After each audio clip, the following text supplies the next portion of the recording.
And welcome, Baruch Atah Adonai Eloheinu, Melech HaOlam, Asher Kitshanu b'mitzvotav v'tzivanu la'asok b'divrei Torah. Meme. Amen. Thanks, Harlan. That was great. Okay. So with any luck, we will actually get to the end of Tazri'ah today. We'll see. We'll see how we do it. We are on verse 55 here.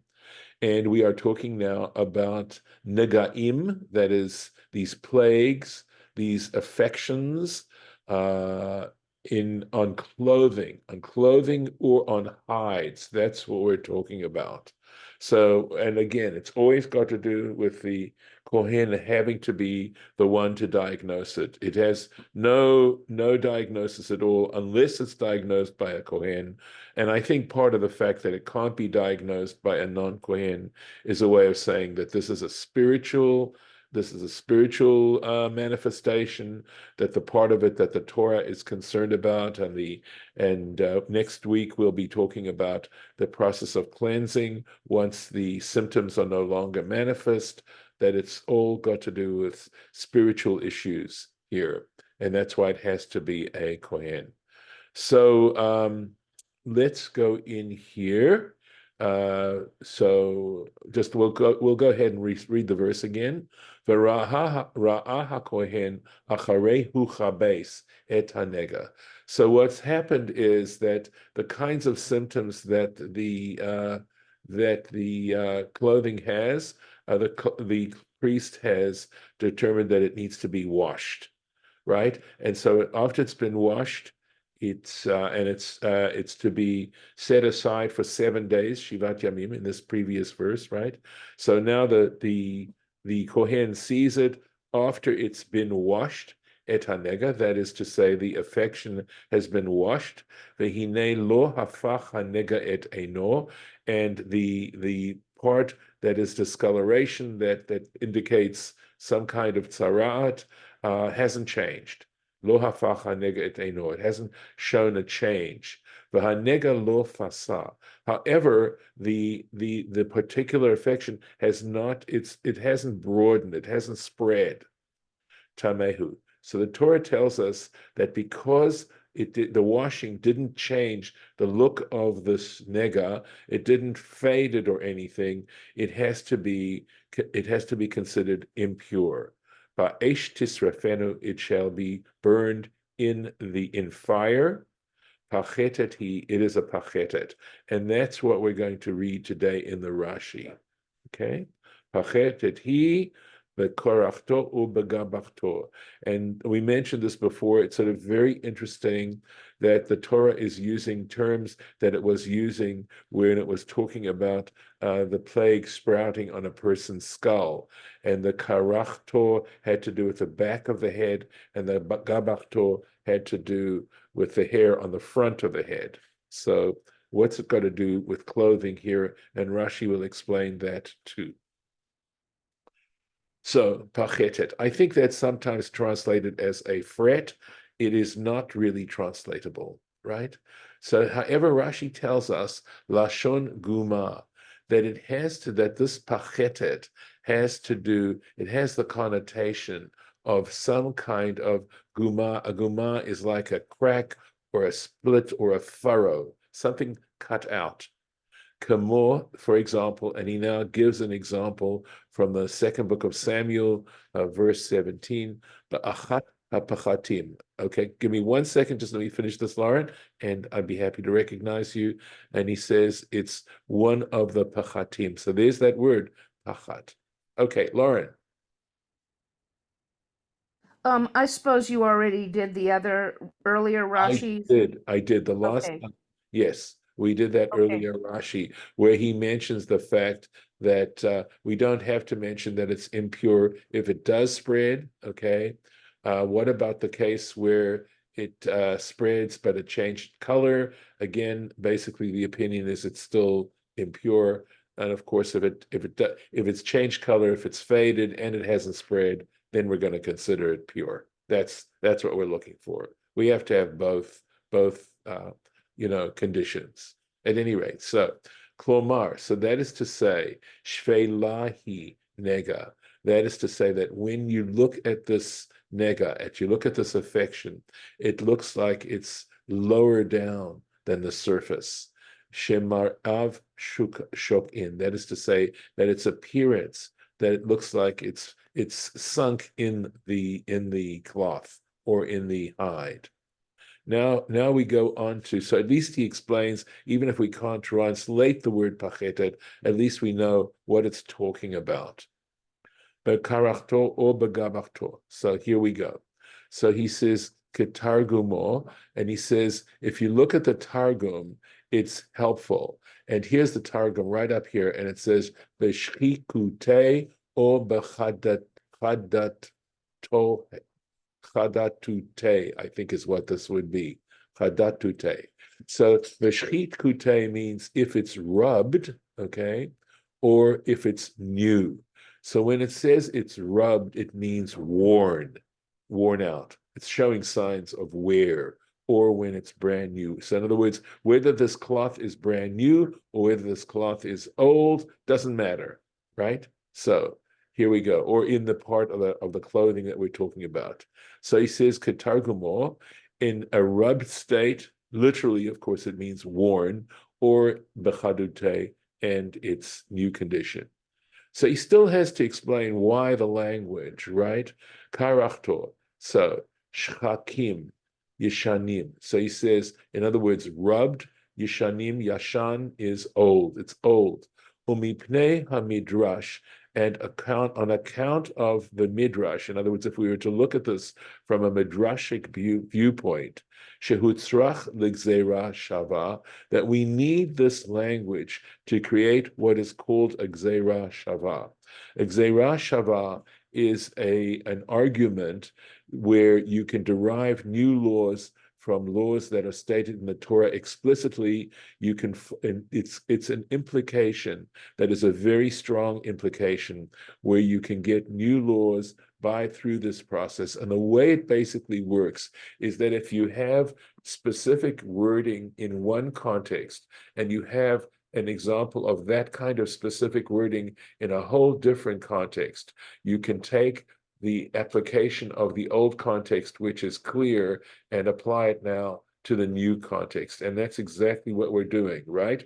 We had the context of the hair, of this wording of karachto and gabachto, used in the context of a nega on the head, on the top of the head, or on the hair. Okay, and now we have it in this whole new context. And so he explains, right? We're going to look at how it's used in the original context and apply it now to this one. And that's a gzera shava. The only thing about a gzera shava is you can't come up with your own gzera shava. It is something that has to be learned. You have to have learned this gzera shava from your teacher, because it's sort of loosey-goosey enough to be unmanageable if everybody starts coming up with their own gzera shavas. So anyway, minayin lefricha babagadim. How do we know that if it's spread over if it spreads with regards to clothing, shehi to'ora, that is to say, that if it's spread out over the entire surface of the clothing, that it's not considered impure anymore, right? Ne'emara karachat v'gabachat ba'adam. We had, regarding a human being, we know that if those indications of the nega actually cover the entire surface, it's an unusual law, but in that case, it is not considered tameh. He's not considered tameh. He's considered tahor. So the ne'emara. So we have that point regarding a human being. The ne'emara karachat begabachat ba'begadim, and we are using this term of karachat and gabachat when it comes to clothing. Ma lahalan parach bekulo. Just as in that first case of human beings, if it spread over the entire person, right, tahor, or the entire area that we're concerned about, if it did it over everything, tahor, it's considered tahor, it's considered pure. Afkan. So now we learn Parach bekulo, if the entire garment or the entire hide has these indications, tahor, it's also to be considered tahor. Lechach achaz hakatuv lashon karachat v'gabachat. And this is why Scripture uses the terminology of karachat v'gabachat. Now, U'le'inyan perusho v'targumo. Now we have to deal with the actual trying to explain the terms themselves. We now know why it's being used, why it was used in this new context, but now we still haven't explained the meaning of why these particular words, right? So, zehu mashma'o. This is the implication of using these terms. Karachat, the word karachat, lashon yishanim. It has to do with something that is old. In other words, because of the worn out nature of it, it's something that is old. Yashan is old. The gabachat, and the word gabachat has the connotation of lashon chadashim. It has to do with the nature of something new. Ke'ilu nechtav ba'acharito, as if using sort of language by saying regarding the acharito means its end, meaning once it's already worn, or bakadmuto, or at its beginning. Why? Shehakarachat, because the word karachat, lashon achorayim. When we talk about a karachat on a person, we're talking about a bald spot towards the back of the head. That's the achor, towards the back. V'hagabachat lashon hanim, whereas the term gabachat, it has to do with the connotation of the front, the front. So in other words, gabachat is the word we use for someone who is bald in the front of their head, and the hair in the front of their skull. Kamoshe katuv, as it says in the scripture regarding baldness, right? Ve'im mipa'at panav, and it says, and if in the direction of his face, he's lost his hair, or it's shown these discolorations, etc., whatever, v'gomer. V'karachat kol sheshofea v'yored min hakakod, and the karachat is everything that slants down and goes back from the skull, ula'acharav, and behind it. Kach mefurash the Tzara'at Kohanim, and he says this isn't just me making this up. This is actually explicitly stated and explained in the Tzara'at Kohanim. The Tzara'at Kohanim is this halachic midrash that is known as the Sifra, and it's on the book of Leviticus. So we have, in a sense, this is the beginnings, what appears to be the beginnings of a Talmudic process of analysis, of legal analysis going on.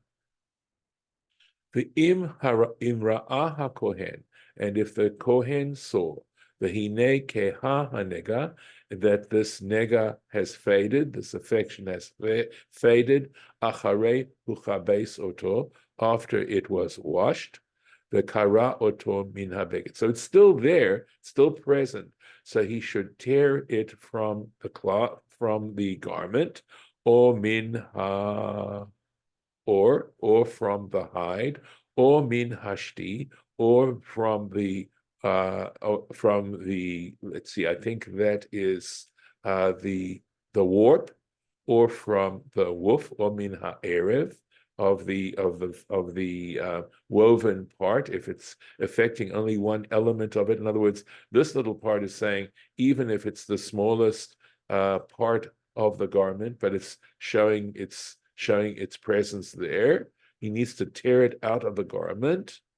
Let's see, here we go. The kara oto, he should tear it out. Yikra kara makom hanega, or yikra mikom hanega, he should tear out the place, the location of this particular nega, of this affection, min habeged, right, and from the clothing, the yisrafenu, and he should burn it, burn that. Going on.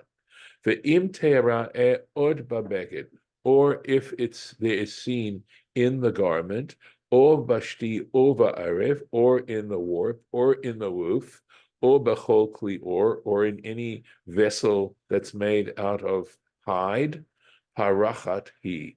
If it's still after he's torn it out, he's gotten rid of it, parachat he. We have to consider this to be a wild growth, an uncontrollable growth. Ba'esh tisrafenu. In that case, he has to burn the entire garment. Et asher bo hanega, that which contains the nega, the affection.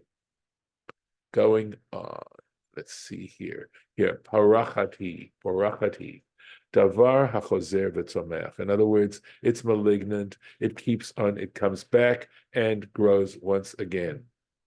Ba'esh tisrafenu, in fire he should burn it. Et kol habeged. It means the entire garment, not just the place where it shows, because clearly that is not effective as a preventative. V'habega or hashti, and the garment or the warp or ha'erev or the woof or chol kli ha'or, or any vessel made out of leather, asher tichabes, which has been washed, the sar mehem hanaga, and in that case the nega has completely been removed. It is moved away from it. The chubas shenit. It should be washed a second time. So you can see that we're already getting into trying to heal this, the tahir, and it should be considered pure. At that point, it's considered pure. So let's take a look at Rashi. V'sar mehem hanega, right? Then the nega has disappeared from them.